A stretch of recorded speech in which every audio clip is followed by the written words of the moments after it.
মাদক চোরাচালানের অভিযোগে ভেনেজুয়েলার সাবেক প্রেসিডেন্ট নিকোলাস মাদুরো ও তার স্ত্রীকে যুক্তরাষ্ট্রের আদালতে তোলা হবে আজ।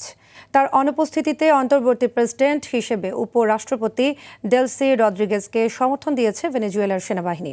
এদিকে তেলের জন্য নয়, বরং পৃথিবীতে শান্তি প্রতিষ্ঠার জন্য দেশটিতে মার্কিন হামলা হয়েছে বলে মন্তব্য করেছেন যুক্তরাষ্ট্রের প্রেসিডেন্ট ডোনাল্ড ট্রাম্প। বিস্তারিত জানাচ্ছেন বিনয়ামিন। শনিবার ভেনেজুয়েলার রাজধানী কারাকাসে হামলা চালিয়ে দেশটির সাবেক প্রেসিডেন্ট নিকোলাস মাদুরো ও তার স্ত্রীকে গ্রেফতার করেছে যুক্তরাষ্ট্র।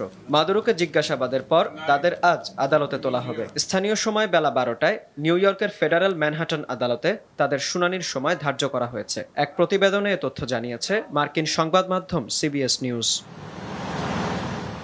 এদিকে অভিযানের উদ্দেশ্য তেল নাকি সরকার পরিবর্তন, এ প্রশ্নে যুক্তরাষ্ট্রের প্রেসিডেন্ট ডোনাল্ড ট্রাম্প বলেছেন, পৃথিবীতে শান্তি প্রতিষ্ঠার জন্যই এই অভিযান চালানো হয়েছে। এর পেছনে যুক্তরাষ্ট্রের 19 শতকের বিতর্কিত মনরো নীতি রয়েছে বলে উল্লেখ করেন তিনি।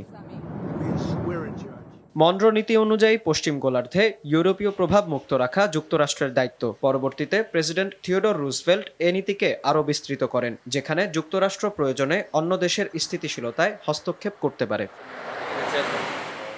অন্যদিকে মার্কিন হামলাকে সামরিক আগ্রাসন বলে নিন্দা জানিয়েছে ভেনেজুয়েলা। মাদুরোকে সমর্থন জানিয়ে যুক্তরাষ্ট্রের বিরুদ্ধে প্রতিরোধের ঘোষণা দিয়েছেন দেশটির অন্তর্বর্তী প্রেসিডেন্ট ডেলসি রদ্রিগেজ। দেশজুড়ে তীব্র আন্দোলনের ডাক দিয়েছেন মাদুরোর ছেলে নিকোলা মাদুরো গুয়েরা।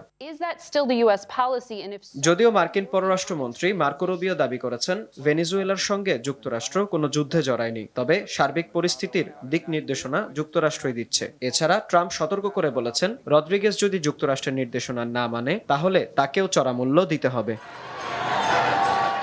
বিনয়ামিন, RTV।